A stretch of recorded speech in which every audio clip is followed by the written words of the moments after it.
Епа, дечки, здраво! Се враќаме назад и продолжуваме со час по физика. Иако во физиката има многу закони, ние ќе пробаме да ги научиме, а понекогаш и да ги прекршиме. Повелете, наставнички. Здраво, дечки! Денеска ќе научиме за рефлектирање на боите. Целта на овој час е ученикот да објаснува адитивно и субтрактивно мешање на боите и апсорбција и рефлексија на обоената светлина. Да се потсетиме како се мешаа боите, Лука. Така е. Како се мешаат боите, сега ќе ви кажам, боите се мешаат адитивно и субтрактивно. Односно, адитивното мешање на боите е кога се мешаат основните бои, а субтрактивно е кога се мешаат изведените бои. Токму така. Основните бои беа црвена, зелена и сина, а изведените бои беа цијан, пурпурна и жолта. Одиме понатака. Овдека станува збор за филтрите, да повториме малку и за нив. Имаме случај на црвен филтер.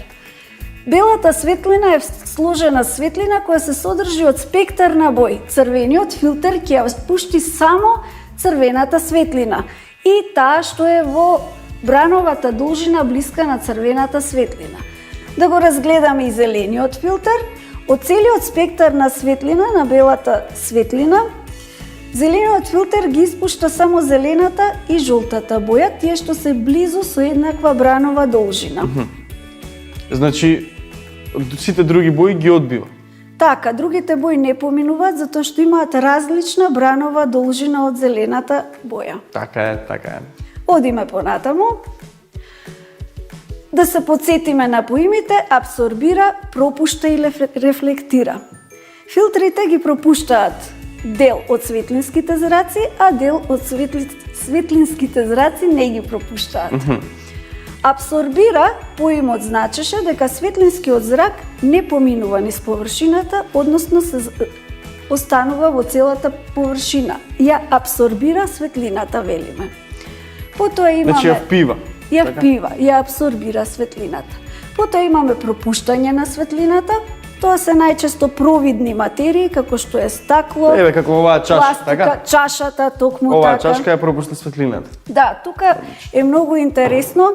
Последниот пример кај прекршување или рефлектирање на светлината, кога ќе одиме. Кај пропуштањето ја пропушта светлината да пројде, односно низ чашата можеме да се видиме, а кај рефлектирањето зракот се прекршува и се рефлектира од површината. Тука во чашата вода можеме да ставиме, да си го направите овој експеримент дома, да ставиме пенкалце и кога ќе видиме од страна, пенкалцето делува како да е пресечено. Тоа настанува поради прекршување на светлинските зраци. Одлично, одлично. Еве, дечки, камерата нека фати ова. Секој може дома да си провери, да си ја провери оваа лекција и да си го направи овој експеримент. Одлично. Истото се случува и кога се бањаме во море. Делот од нашето тело изгледа многу поголемо во вода, дури и смешно, за разлика од тоа како изгледаме на вистина. Така е.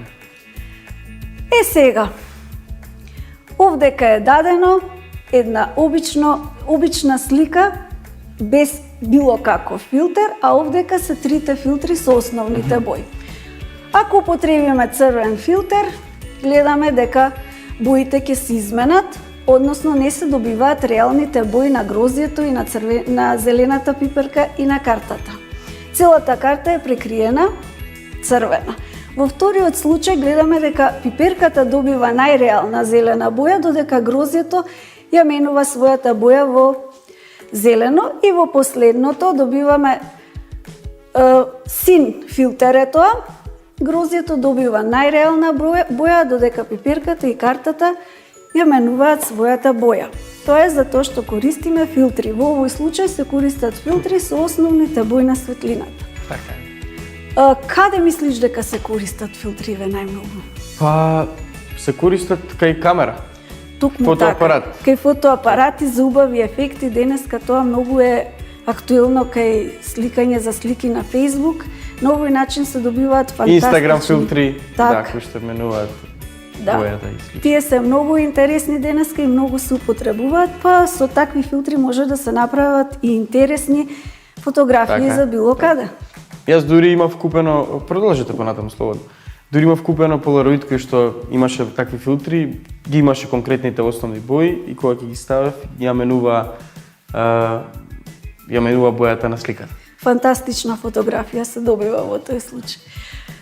Одиме на крајот со прашања, дали ќе ги одговориме, Ајде. а да ги оставиме за дома? Па ајде да одговориме две, а да оставиме две за дома. Може би така ќе им дадеме мотивација дека и ние сме одговорили, а сепак и тие треба да завршат нешто дома. Ајде, малку ние, малку тие. Ајде. Во спектарот на белата светлина, која боја не припаѓа? Црвената, кафеавата, жолтата или темносината?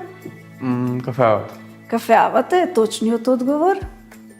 Спектарот на белата светлина се состои од 5, 6, 7 или 8 бои. Основни Значи бои. спектарот на белата светлина е составен од 5, 6 или 7 или 8 основни бои. Тоа е виножитото и има токму 7 бои, кои што ние ги гледаме. Па така, дечки. Другото останува на вас. Дали сакате да им ги прочитам прашањата за домашно? Може. Значи вака, за домашно. При пуштање на каква била обоена светлина низ призма, се добива под А спектар на бои, под Б само една боја, под В црна боја или под Г бела боја. И четвртото прашање, жолтиот филтер ги пропушта под А зелената и црвената светлина, под Б црвената и сината светлина, под В зелена и сина светлина и под Г жолта и зелена светлина. Значи, одговорете ги овие две прашања дома, а ние ќе одиме со што е следно? Одиме да разгледаме една апликација која што е прилично интересна да видиме како се однесуваат зраците во различни средини. Да ја погледнеме и FET апликацијата која што ни нуди голем спектар на можности да си поиграме малце со светлината. Одиме првен со темница. Ајде.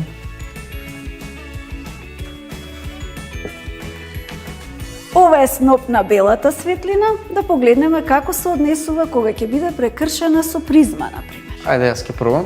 Ајде. Ова е призма. Оптичка призма. Што се случува? Зракот доаѓа до призмата, се прекршува во призмата и кога излегува го забележуваме спектарот на белата светлина кој се состоеше од дури 7 бои. Ова кај народот е познато уште како виножито. Значи, затоа се појавува виножито после дожд. Така, затоа што дождовните капки всушност представуваат оптички призми, па многу дождовни капки прават една природна оптичка призма и ние гледаме виножито. Одлично. Одиме понатака да видиме. Дали истото ќе се случи ако земеме некој сечетриаголник, во случајов трапез. Се случува истото, бидејќи аголот на прекршување во него е ист како кај призмата, односно ова е подсечена призма и доаѓа до прекршување на светлината, повторно го добиваме спектарот на белата светлина. Но дали тоа е истото ќе се случи и со квадрат? Ајде да видиме. Не. Квадратот нема прекршување. Светлината едноставно поминува низ квадратот. Точно така. Значи, низ призмата и низ било кој четириаголник, односно не, низ триаголникот и подсечен трапез, светлината се прекршува бидејќи аголот во тие тела дозволува прекршување на светлината. Кај квадратот тоа не е така. Аглите на страните се под 90 степени, а кај триаголникот и кај трапезот се помалце од 90 степени. Така, или се остри остри агли, да. Така. Еве го кругот. Исто да го тука придвижиме малку кругот да видиме што се случува. Кога е на средина, видите, забележувам дека поминува низ него, така? Так, да. Кога поминува низ диаметарот на кругот, зракот едноставно поминува, не се прекршува. А еве го кога е на почетокот. Така, забележуваме тука дека веќе има мало појавување на спектарот на светлината, затоа што аголот не е 90 степени во овој случај, туку е круг, закривена површина.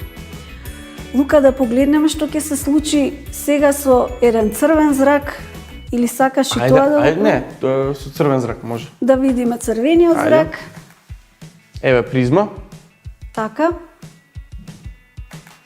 Зракот се прекршува, да запамтиме каде се прекршува, бидејќи веќе имаме учено црвениот зрак колкава бранова должина има, да го споредиме сега и виолетовиот зрак, па да се подсетиме кој зрак се прекршуваше повеќе. Виолетовиот или црвениот? Кликни уште еднаш на црвениот па да направиме споредба. Па се прекршуваат исто. Не. Виолетовиот и сега да одиме натака по Ајде. спектарот, зракот се качува нагоре. Така е. И што мислиш, црвениот или виолетовиот се прекршува повеќе? Мислам дека виолетовиот повеќе. Така, виолетовиот зрак се прекршува повеќе, црвениот помалку. Тоа го видовме и со призмата. Одлично, наставнички. Ги повторивме нашите знаења по физика, ги повторивме нашите знаења за светлината. Вие отворете оваа апликација и истражувајте и продолбочете ги вашите знаења. Поздрав!